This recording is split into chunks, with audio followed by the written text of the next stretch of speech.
I've always told this story to friends around a campfire, or when ghost stories are prompted, but never have I told it from my perspective, on the internet. I've always been a huge skeptic, never seen a single paranormal thing in my life. I'm a see to believe type person. The most I believe in is karma. I've never formed myself to any religion, and when I tried, it just didn't work. I was around the age of 11. My sister was around 8 years old. We lived with our parents in a quaint little neighbourhood. We walked to the bus stop every morning together for school. One morning, in the middle of winter, we were walking to our bus stop. She started to scream. She was hysterical. Nothing could calm her down. She kept screaming, "He's standing right there, he's right there." We'd look around. There was absolutely nothing. We were pretty spooked, obviously, but we went on with our day like normal, and later told our parents what had happened. We started to finally ask her to describe what she saw. She had mentioned it was an abnormally tall figure in all black, and you couldn't make any facial features out, so she wasn't sure who, or better yet, what it was. It would normally be seen off in the distance, in a window, or behind a tall tree. We were at a park one time after school, riding our bikes down a hill, and she had stopped in her tracks. It was extremely difficult to halt a bike down a greasy hill, but she stopped out of fear. She had seen it behind one of the pines in the distance. You know, the ones where the branches are far above the average adult's head. She said, "I see him right there. His head touches the branches." My heart dropped. I couldn't see it, but I could sense how absolutely terrified she was, and it shook me to my core. We immediately turned our bikes around and headed straight home. Over time, it became normal. She started to have more frequent visits from this tall figure, and we started getting really worried. We shook it off as a joke at first, or maybe she wasn't all there. But the way she described how she felt when she saw him gave us a bit of truth to her stories. Our grandfather had just passed away, so we figured with losing him, it triggered something in her. At the time, we were attending church. We'd go for youth nights after around 7 during the summer. We'd play outside and run around the church playing hide and seek or tag. One time, we were outside, running around as usual, and she had come up to me and said, "I just saw Jason." He was a good friend of our family who attended the church. Always wore a trench coat. Always had his hair slicked back. Pretty cool dude. We had come to the entrance of the church, ready to go home, and my sister had mentioned she had seen him to our family members. They told us Jason was off on a mission in another country. They got worried and took us home immediately, in case it was a predator, or what we both imagined to be another visit from her shadowy friend. Here's a turning point in the story. She shared a bedroom with our grandmother. They kept the door open sometimes when they'd go to bed. Anyone else would think that's insane for this reason exactly. But she started to see figures in the house. One night, we had heard sirens across the street. We woke up and immediately got bombarded with phone calls from my mom. She couldn't get into our street because police and ambulances had the road blocked off. My grandmother, my mother, my sister and myself were all standing outside in our front yard to see the windows had been shot out across the street. We found out the following morning the neighbour across the street from us had a home intruder, and they had shot the intruder's knees out. There was a huge gap in time where she didn't see the shadowy figure for years. Our mom, several years later, was diagnosed with Hodgkin's lymphoma, cancer of the immune system. We had moved to a new house. The basement was always flooding with sewage. Eventually, we had sewage coming up through our pipes, sinks and tub, and with all the bacteria in the air, she had a very hard time fighting off infection. We almost lost her. She told us never to go into the basement. That eventually made my sister fabricate these new horrors, most of which she won't ever describe to us. But what she kept seeing around this house was new and evil. We eventually moved from that house, and it was demolished shortly after. The last time that she ever saw the man in black was in a dream. She was around the age of 18. She said she was walking into our old basement and she saw these little soot-ball creatures on the floor. She was carefully trying not to step on them. She finally got to the bottom of the basement, and in the corner was a girl in white, crying. The girl had reached her hand out to my sister, and without any notice, she felt a familiar presence behind her. She had turned around, and there was the tall shadow figure. He very quickly wrapped his arms around my sister and pulled her away from the girl, and then she woke up. To this day, I still get freaked out, and I get chills typing out this story and telling it to others. She came to a realization the day she had the dream that maybe the shadowy figure was something she shouldn't have been afraid of, but maybe it was something trying to warn her, like a bad omen. She had first seen him after our grandfather died, before the intruder across the street, several times before our grandmother passed, a lot before our mother was diagnosed with cancer, and a lot when we lived in the house that damn near killed her. When she saw him at the church outside, we were sure someone real, outside of the shadowy figure, was watching us, and we felt that him being there might have been a warning that a predator was nearby. Again, I'm still skeptical to this day, but whenever I tell this story, it just sends chills down my spine. I always catch myself looking over my shoulder, hoping nothing is there when I tell it. Thoughts?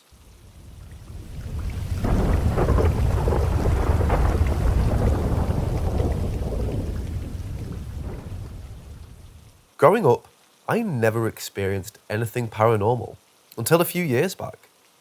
This happened around summer 2015 or 2016, while I was very much into playing hand drums, djembe to be specific. And on Wednesdays, our drum group would meet up for classes at the teacher's house after work, around 6 p.m. So as usual, I strapped up my drum in the back seat and turned on some djembe rhythms on my phone while I drove over to get in the groove. This was a playlist I had for quite some time, so I know it very well. As I was pulling up to the park in front of the teacher's house, and I put the car in park, all of a sudden, the music abruptly stopped, and from the back seat, where my drum was strapped in, I hear, "Let me out," in a very harsh whisper. Mind you, I was still facing forward as I just parked. This gave me goosebumps all over, and I turned around quickly and saw no one there but my drum. And all of a sudden, the music resumed playing. This was 6 p.m. during summertime, and it was still daylight out. I looked all around to see if there was anyone around me that could have made the noise. I even got out to look around, but not a person was around. I still can't explain it.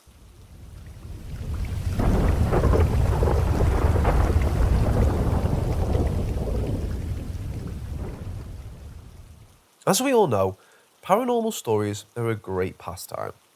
So back in my dad's days, when they had no technology to entertain them, they turned to ghost stories. One night, my dad, Ren, and a few friends were in their dorms telling ghost stories. Ren, who was usually pretty reserved, decided to share a personal experience with them. Here goes. Ren's family owns a fairly successful lumbering company in Malaysia. While home on summer vacation, his family was dealing with a competing corporation trying to move in on their land and wanted to see about buying them out. Long story short, Ren's family turned down the deal, and the competing corporation wasn't happy. About a week later, Ren and his dad were in their warehouse and heard a commotion in the plywood section. So they went over to see what the fuss was all about. The sheets of plywood were about 6 foot tall per stack, and there's a lower and an upper rack, so 12 plus feet tall. When they got over there, the warehouse manager pointed to a stack of plywood on the upper rack and said, "Boss, look." And at the bottom half of a corded pallet of plywood, there was a sheet where the edge was completely black. So Ren's dad had the workers take down the pallet to investigate. When they removed the plywood and got to the back piece, They saw that the entire sheets of plywood had been incinerated to charcoal. They can't explain how it happened, as neither of the boards sandwiching it had burn marks. Also, they can't explain how a piece of plywood burnt all the way to charcoal, held up close to a half a ton of plywood. When they went back into the office, one of the older workers came in and suggested to Ren's dad that this has voodoo written all over it, and they should seek the help of a practitioner or witch doctor. Sorry, not sure of the proper term. Afterwards, through word of mouth, they were recommended to go see a reputable practitioner, we'll call him Master Tan, who lived in a more rural part of the jungle, about an hour and a half's drive away. Only caveat is that they were to bring a gift to pay respect to Master Tan, as he will not take money and will only lend a helping hand as he sees fit. So Ren and his older brother were tasked to seek out Master Tan. Ren's older brother at the time drove a new sports car, a 455 Trans Am. As they began their drive, they stopped at a local convenience store to buy a few cartons of a particular brand of cigarettes and 2 bottles of local booze as their gift to Master Tan. They got back into the car and drove pedal to the metal to Master Tan's. They were speeding quite fast and made the 1.5-hour drive in a little over an hour. When they arrived, this is super cliche, Master Tan was outside waiting for their arrival.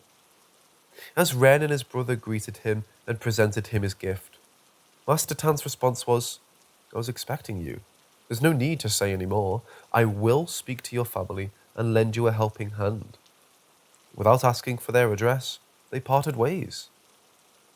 Same on the drive back. Ren's older brother sped back home and made it back in a little over an hour. To their surprise, Master Tan and his student were already at their house having tea in the living room with Ren's dad.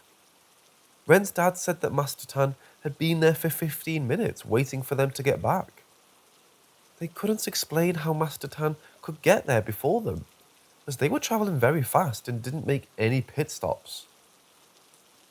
Master Tan told Ren's family that it was indeed dark voodoo that was likely sent as an intimidation tactic from the competing corporation.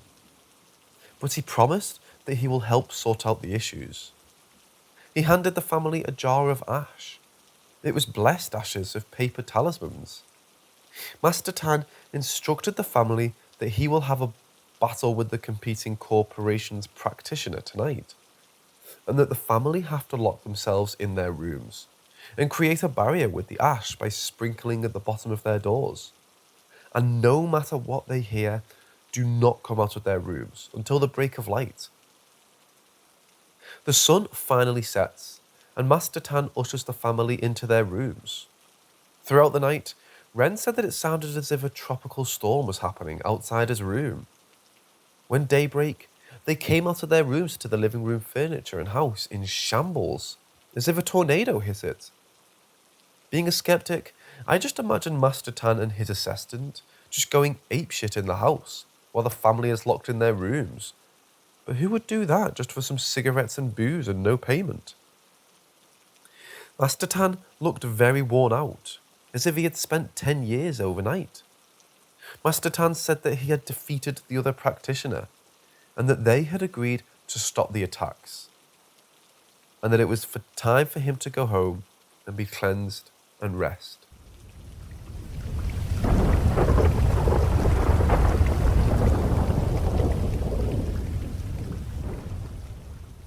My father and I are both outdoorsy individuals. We love the forests of Oregon, and he very much enjoyed taking me to all the various must-see places in the region, whether they were well-known or very hidden.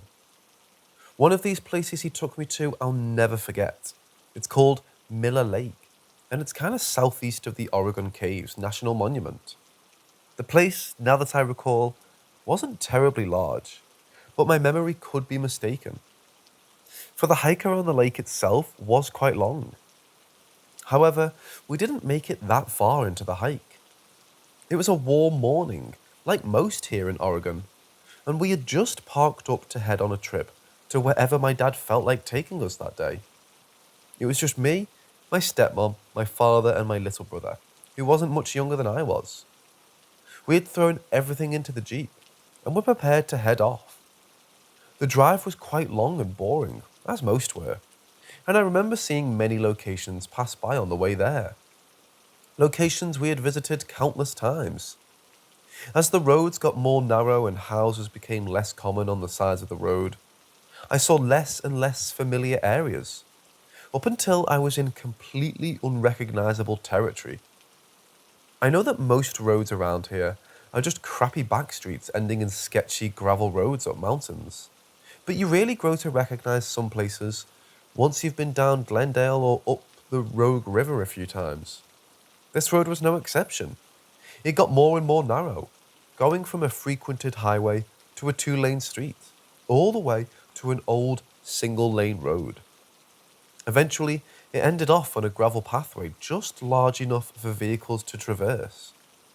The plant life around us got more and more dense, and all of a sudden, the gravel turned to rocks and potholes.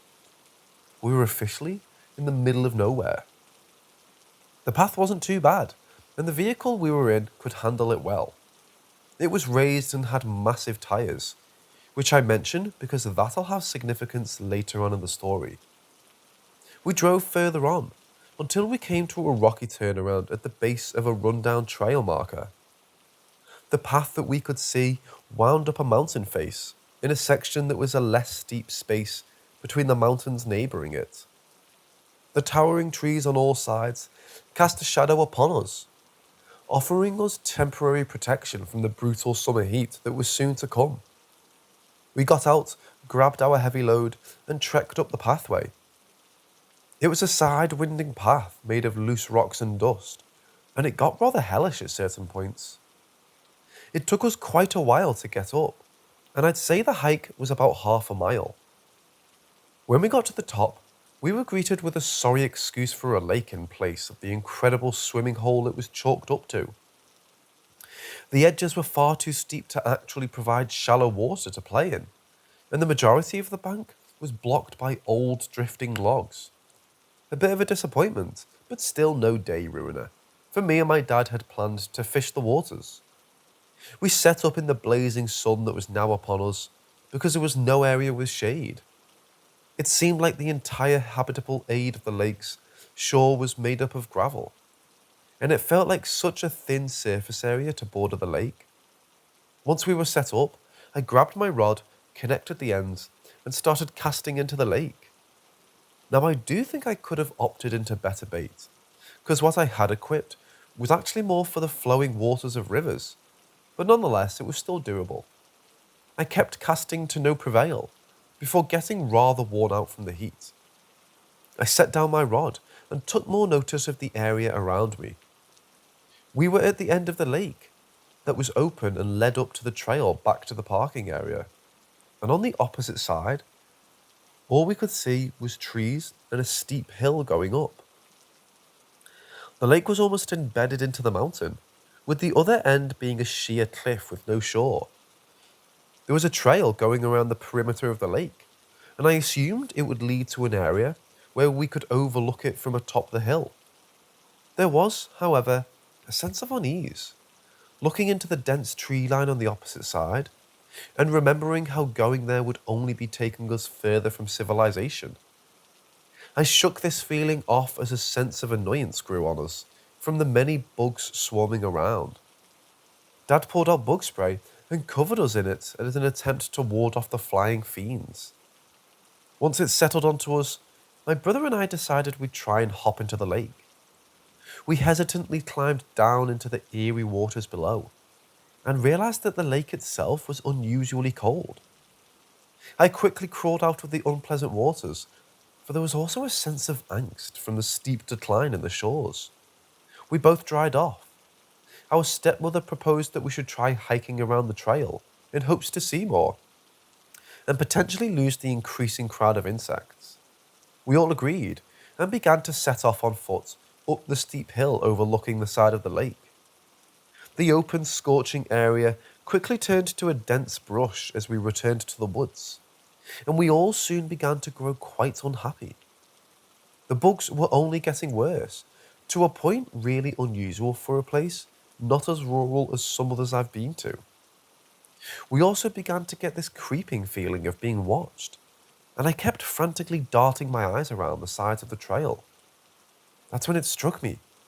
The entire time that we were there, it was dead silent. There was not a single sound, except for the occasional bug flying in your ear. There was no wind snaking through the canopy, and not a single bird chirping. The usual sounds of an Oregon forest were replaced by a grim silence that shook me to the core.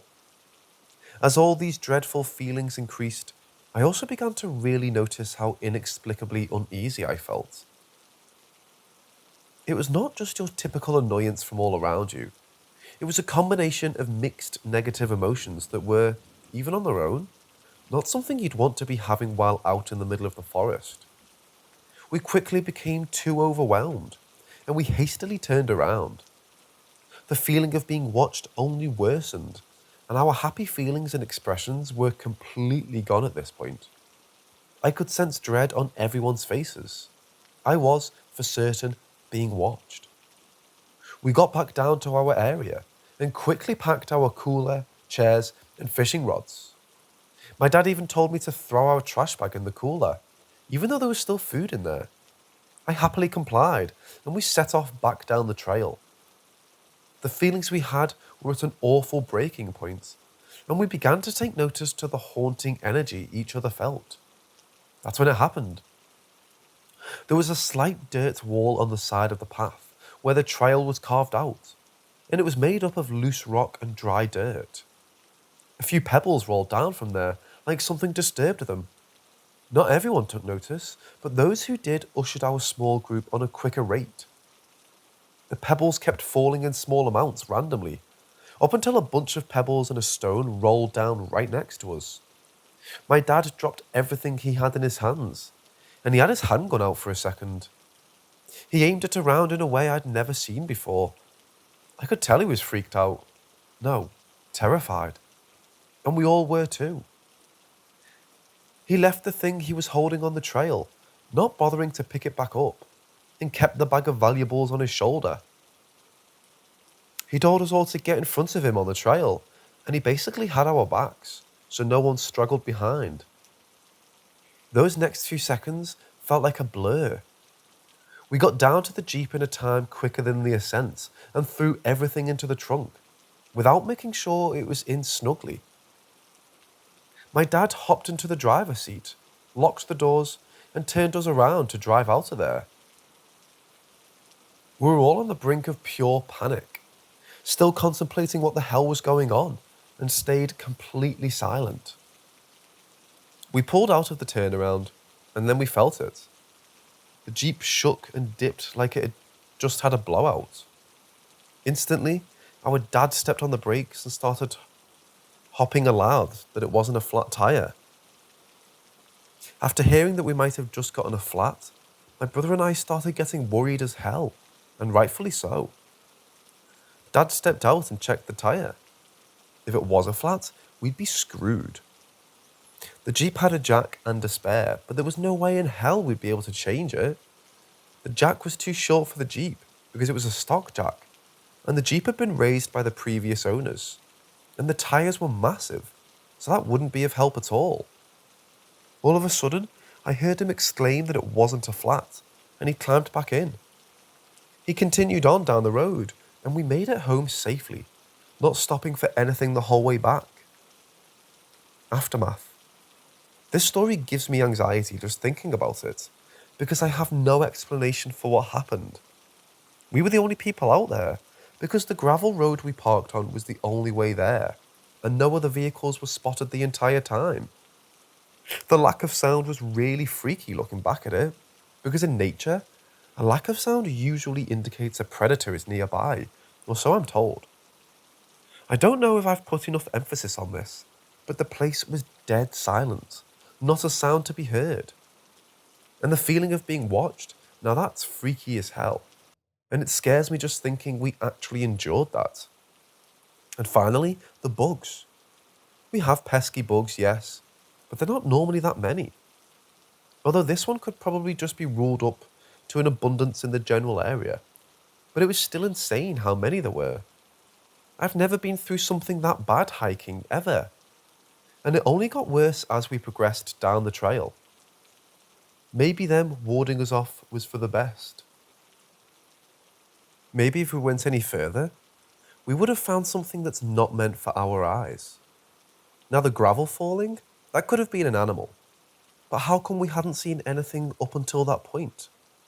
Also, the Jeep shaking was unexplainable, given it hadn't gotten that bad at all during the drive up there. The rocking was really intense, nothing like a bump in the road, and it definitely was too much to ignore. I honestly don't understand why this one place in particular was so damn creepy, and what could have possibly been out there watching us. But I do know for certain that I do not want to go back to Miller Lake again. At least not alone.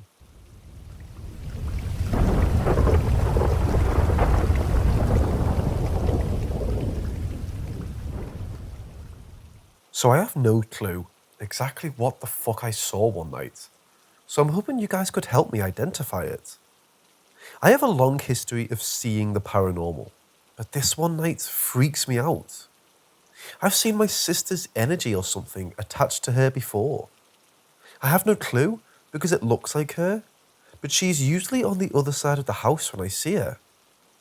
And usually, what looks like her is moving extremely fast or smiling at me. Gross. My sister had been trying to break the habit of her negativity, and we were all proud of her. Usually, before I'm about to see something, I think in my head, no ghosts tonight. I know that it's silly, but this usually pops in my head, kind of like a warning. I was having trouble sleeping one night, and since me and my sister share a room, we usually speak to each other when we can't sleep. Not tonight. She was completely asleep. I was closing my eyes, and I saw a bright light from behind them. I had an urge to turn over towards my sister, and as soon as I did, I saw this big, shiny, spiky ball of something coming from her back and right towards my face. Each spike was morphing asynchronously from spike to no spike. I immediately sat up, and I just dodged it from hitting or touching me. I laid back down for a good 10 minutes to gather my thoughts. After about 10 minutes, I ran to my mom's room, crawled into her bed, cried, and told her what happened. She was confused, and I was terrified. Did that thing just come out of my sister? The day afterwards was strange too. My sister became much more positive after this experience. It's like her negative energy had just come out of her and was looking for a new host. I'm confused even to this day. That was a couple months ago. Have you guys had an experience like this?